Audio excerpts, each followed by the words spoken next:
team sheets are in for Friday night's blockbuster against our old rivals Carlton at the MCG. I'm Sarah Allen, and joining me back in studio is our Director of Football, Neil Balme. And Balme, I reckon there'll be Collingwood fans everywhere wanting to know, is Dane Swan playing this week? Now, the good news is that Swanee's got up. He was a little bit sore after the game with that ankle, but he's come through and very keen to play. The other interesting fact is that for 10 years now he hasn't missed a game against Carlton, so that's good news for us, so he'll play.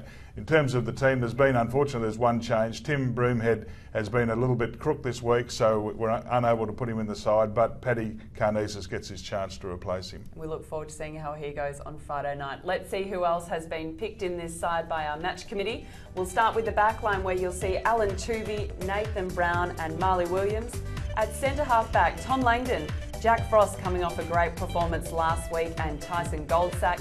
Brodie Grundy's in the ruck, and alongside him will be Taylor Adams, who, Balme, was so important for us last week. Yes, it was a real challenge in the Anzac Day game. How well were we going to go in the midfield? Essendon are very strong there, and Taylor played probably as good a game as he's played with us. He was very, very hard at the footy, both winning the ball but also chasing, tackling. We're really pleased with the way he's gone, and that'll be just as important this week against Carlton, obviously. Lining up alongside him is the skipper, Scott Pendlebury, and others who will line up in the midfield also include Paul Seedsman, the Anzac Day medalist, Dane Swan, the in-form Jack Crisp. At half forward, we have Jamie Elliott, who had that incredible goal last week, Jesse White and Travis Barco. Rounding out the forward line, Corey Galt, Travis Cloak and Jared Blair. On the interchange, we have Sam Dwyer, Jackson Ramsey, Adam Oxley and our inclusion Patrick Carnexis. And on the emergency list, you'll find Jared Witts, Jordan De Goey and Jonathan March. Well, as we mentioned off the top, much has been made of Dane Swan's ankle this week. The Brownlow medalist trained with the team today, and Collingwood Media's Glenn Moriarty spoke to him a short time ago at the club. Thank you, Sarah. It was a beautiful sunny day down here for training at the Westpac Centre, and all eyes were on Collingwood champion Dane Swan to see whether or not he would get up for Friday night's game. We caught up with him after training. Just went out and trained today and did what I needed to do, so yeah, I'm looking forward to tomorrow night. Should be a big game, and yeah, love playing against the Blues. I was a bit sore after last week's game, so just all about rehab and managing my body and making sure I was right to go. So try to do all the right things and tick all the right boxes to prove to the coaches that I could play this week, and that's what I've done.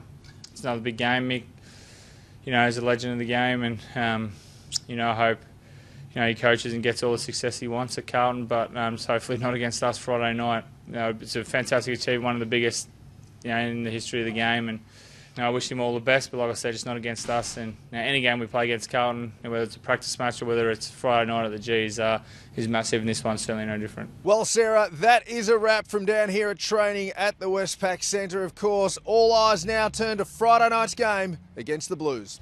Great news there about Dane Swan, and it means that for the first time this season we enter the match with an unchanged midfield. Yeah, which is very important, particularly this week. Chris Judd will be playing. Bryce Gibbs has been playing very good footy, and the young boy Cripps has been given the Rising Star nod, so they're going pretty well, along with quite a few others who are there. So it's going to be very important how we work through that. But with Swanee and Pendles, who have carried the midfield for a long time, we have a lot of relatively young blokes as well. Jack Crisp is doing some terrific work there. The work that he did on the weekend and on Anzac Day was terrific, and a lot of support from the other players, young Tim Broomhead, and even Blairy comes in. Jamie Elliott does some work in the midfield, so there's a lot of people going to buy into that, but that will determine the game, I've got no doubt. Definitely. Well, a magpie who has been enjoying a purple patch is the Anzac Day medalist Paul Seedsman. Thanks to Holden, this week we have senior assistant coach Robert Harvey analysing Seedsman's performance last weekend in what was just his 40th AFL match.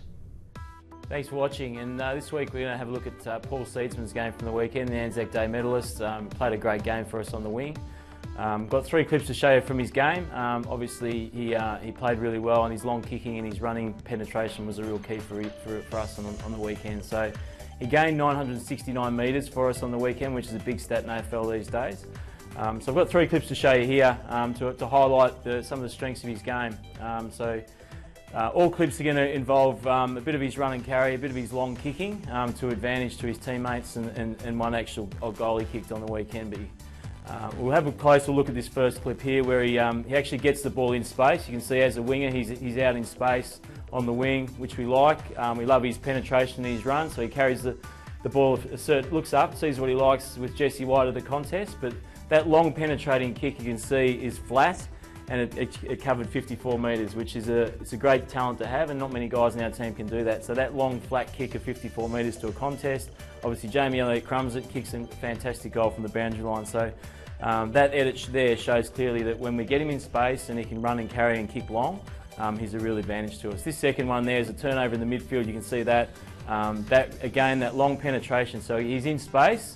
And the long kick to advantage to the goal. So there's the forward half turnover contributed by Travis Cloak. Picks the ball up, sees the open goal square, and see that again. That long flat kick is a real advantage that he's got, and an advantage that we can use each week. So we like to get our wingers out in space, and we've been looking for that guy that can really run and penetrate the lines, and Paul at the moment is the one that can do that for us. So again, you can see in this clip, gets it out in space on that same wing, and that long, under more pressure this time, but again, that long, flat, penetrating kick to a contest where Dane Swan runs on it and kicks the goal. And you can just see here, he gets the ball about equal with the centre square, but gets the kick to within 20 metres of goal, which is really important. So if he didn't have that long leg on him, he wouldn't be able to get that as deep as we'd like, and the shallow turnover can go back the other way. So he got it really deep, 68 metres gain there, you can see. And that puts any defence under pressure. And again, they couldn't bring that to the front over the backs when he gets and kicks the goal. So overall, we're really wrapped with his game. Hopefully he can butter up again this week and do the same thing for us. Great insight there. But Balme, it wasn't all good news on the Anzac Day weekend. Our father-son recruit Darcy Moore went down with an injury in the VFL. It was his hamstring. Can you give us an update on how he's progressing? Yeah, it was a bit sad. It looked like he'd really hurt himself. It was pretty serious, but then we were not quite sure how bad it was going to be. But as you can see, it looks like he's been shot from the crowd. But it's quite serious, because when they do the scans, they find there's some injury to the tendon, which needs to be looked after. So we've got to be a bit careful about it. He's relatively comfortable. He's lost most of the pain is gone, but I think it'll be longer term rather than shorter term, to use some of our injury terminology. But it's not as bad as it could have been, but we're going to have to be very careful to make sure that this doesn't become something that's chronic for him. And it's quite sad. He's been playing magnificent footy, and he was every chance of getting a game very soon, but that'll only be putting off the inevitable for him. He'll be a very, very good player for us. So it's going to be a bit disappointing for him and for all of us, but we'll get there with him. Let's hope it's a speedy recovery. Well, in some promising signs on the injury front, Steele Sidebottom appears to be on the home stretch in his recovery from a broken thumb. Collingwood media caught up with him a little earlier today. My injury is getting better every day. I actually just seen Ben then, who just give me a few more exercises to try and get the mobility going in my thumb again. I see the surgeon again this Monday, just to get an x-ray and see if the bone's all healed, and then if that's all healed, that'll be pretty much up to me then, just to start getting all the movement back in my hand. And whether or not I'm comfortable enough to mark a footy or not yet, is yet to be seen. But as I said, it's getting better every day, and hopefully sooner rather than later I can be back out.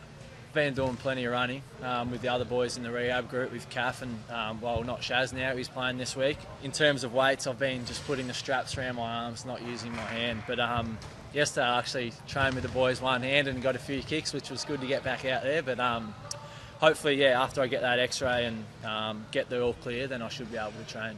Best case would hopefully be Richmond. Well, that's what we're aiming for, but at the same time, I'm probably not going to be rushing things back as well. So I'll try and get it, as good as I can before I get back out there. But hopefully Richmond will be the one when I get back. Great news there from Steele Sidebottom. Well, Balme, that wraps up the show. Thanks again for joining me tonight. Thanks, Sarah. Can't wait for tomorrow night. Yeah, it will be a very big match. And thank you for tuning in to find out who will take to the MCG for the huge blockbuster against Carlton tomorrow night. Go Pies.